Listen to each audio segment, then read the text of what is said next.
प्रवन्द्य हंसात्मकं परमहंसविहारलीलं लक्ष्मी नृसिंह मम देहि करावलम्बम्।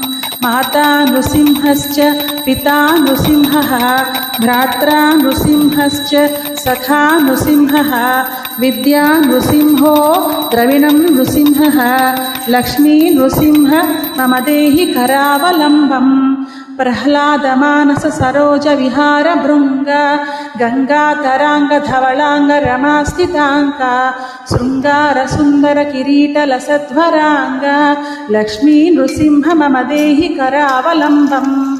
श्री शङ्कराचार्य रचितं सततं मनुष्यः स्तोत्रं पठेति हतु सत्त्वगुण प्रसन्नं सज्जो विमुक्त कलुषो मुनिवर्यगण्यो लक्ष्मी पदमुपैति स निर्मलात्मा।